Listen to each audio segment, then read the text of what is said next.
1922 s'ouvre à Gênes une conférence internationale proposée par Lloyd George pour tenter de restaurer l'économie et les finances européennes. Pour la première fois, les soviétiques y participent. C'est alors qu'éclate la révélation des négociations secrètes menées entre bolcheviks et capitalistes anglo-hollandais. Les Russes ou les journalistes en liaison avec les Soviets ont publié le contrat conclu entre le Royal Dutch et le gouvernement soviétique. Le contrat existe, mais c'est un contrat préliminaire. Le scandale est énorme, d'autant que Deterding a rencontré en mars à New York Walter Teagle, président de la Standard Oil of New Jersey, pour lui proposer d'entrer dans l'association avec les soviétiques. Teagle accepte, craignant sinon que la Shell n'inonde le marché de pétrole russe à vil prix, d'autant que les soviétiques ont mis en exploitation de nouveaux gisements.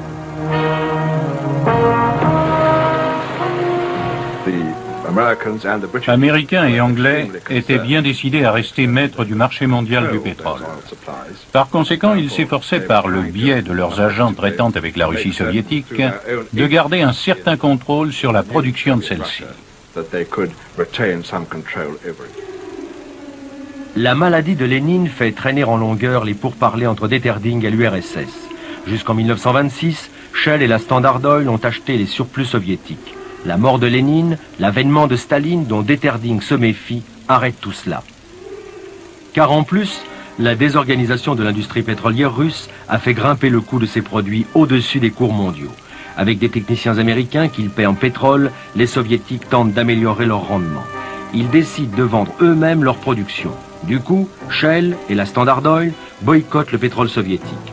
Deterding finance de violentes campagnes de presse contre ce pétrole volé à ses anciens propriétaires. Est-ce que Deterding était contre les bolchevistes comme philosophie politique? Alors là, je crois que la réponse est que Deterding n'était pas du tout un homme politique. Deterding s'est personnellement et terriblement mouillé dans tous les mouvements contre l'Union soviétique. Il avait des contacts avec les Russes blancs par sa femme. Il avait épousé en seconde noces la fille d'un général du Tsar, Lydia Pavlovna Kardaroyov, qui avait une énorme influence sur lui et haïssait les bolcheviks.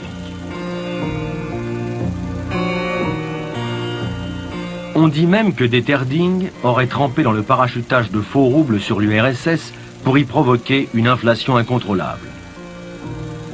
Cette histoire, qui n'est pas vraie, émanait de la propagande soviétique pour mettre en mauvaise humeur les grandes sociétés pétrolières capitalistes.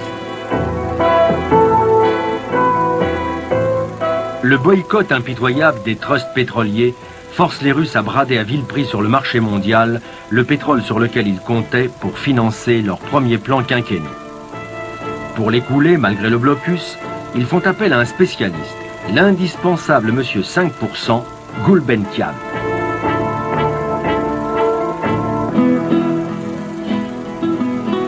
Le premier marché européen que leur ouvre l'Arménien est l'Espagne.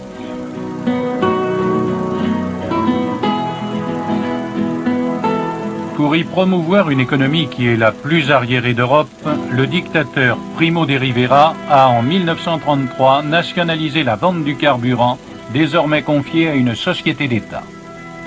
Le gouvernement espagnol a mis dans cette société nationalisée des amis. C'était pas une société qui faisait l'effort. C'était un monopole en Espagne. Il n'y avait pas de concurrence. En représailles, toutes les sociétés pétrolières étrangères bloquent leur livraison à l'Espagne. L'essence manque, son prix grimpe.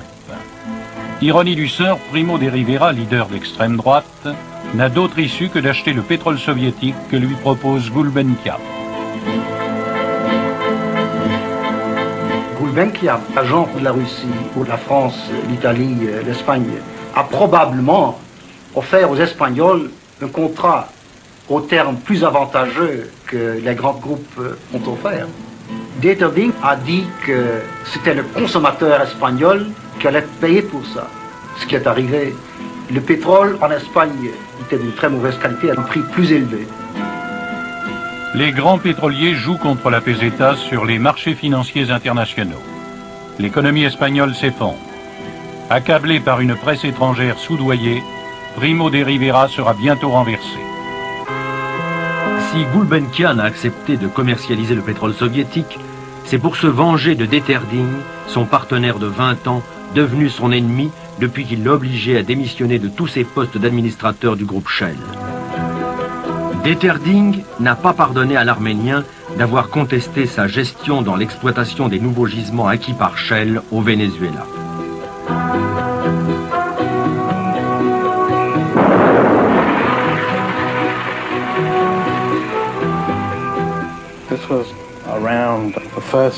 C'est à l'époque de la Première Guerre mondiale que la production a commencé au Venezuela, que les premières grandes découvertes y ont été faites.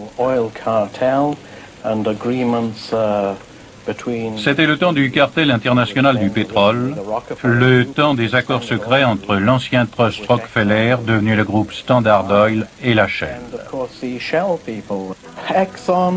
Esso et Shell étaient alors les principales sociétés explorant et produisant au Venezuela. Le Venezuela, à cette époque, était confiné dans le simple rôle de percepteur d'impôts. L'autorité du gouvernement était pratiquement réduite à zéro. Comme dans bien d'autres pays producteurs du tiers-monde, le gouvernement n'avait rien à dire en matière de pétrole. Le gouvernement n'avait pas le moindre contrôle ni sur les prix, ni sur les quotas de production. Durant des années et des années, même après la guerre, toutes les décisions étaient du ressort des seules compagnies pétrolières internationales.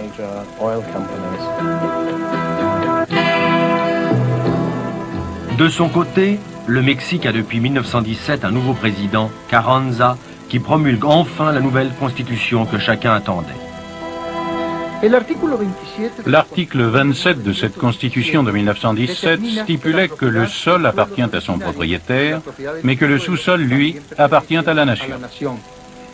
Par conséquent, les produits de ce sous-sol, et notamment le pétrole, appartiennent eux aussi à la nation. Eux aussi à la nation. Cette loi mettait soudain dans une situation particulièrement précaire toutes les sociétés pétrolières étrangères qui exploitaient du pétrole au Mexique. La promulgation de la Constitution de 1917 provoqua une réaction violente et unanime aussi bien des compagnies anglaises qu'américaines. Dès lors, elles s'efforcèrent par tous les moyens de saboter l'autorité du gouvernement de Venustiano Carranza.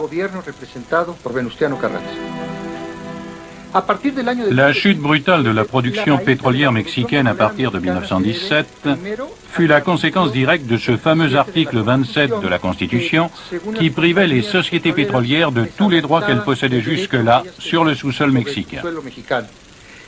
Par-dessus le marché, Carranza augmenta considérablement les taxes frappant les compagnies et assujettit leurs bénéfices à un contrôle financier rigoureux.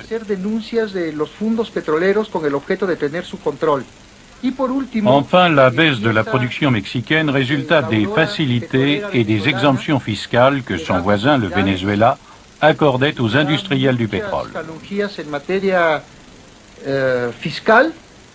Il était beaucoup plus attrayant pour le grand capital de s'investir là-bas qu'au Mexique, où les lois se faisaient par trop sévères.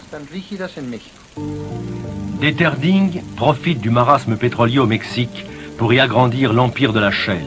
En 1918, le plus gros producteur mexicain, Walter Pearson, devenu Lord Cowderay, décide de vendre sa compagnie, l'Aguila, à la Standard Oil. Londres le lui interdit. Cowderay n'a plus qu'à traiter avec Deterding. Celui-ci rêve alors de fonder sous sa direction, et grâce à de subtils échanges de parts entre sociétés, un unique et colossal trust pétrolier britannique regroupant toutes les compagnies de l'Empire, notamment la Shell et l'Anglo-Persian, majoritaire dans l'Iraq Petroleum Company. L'Amirauté et Winston Churchill s'effraient du pouvoir que la direction d'un tel trust conférerait à Deterding. Ils font échouer son projet. Entre-temps, au Mexique, Carranza a été renversé puis assassiné. Il n'en faut pas plus, malgré l'anarchie qui s'instaure pour 10 ans, pour relancer spectaculairement la production pétrolière. En 1921, le Mexique devint le second producteur du monde de pétrole, avec un débit de 540 millions de barils par jour. Tout de suite après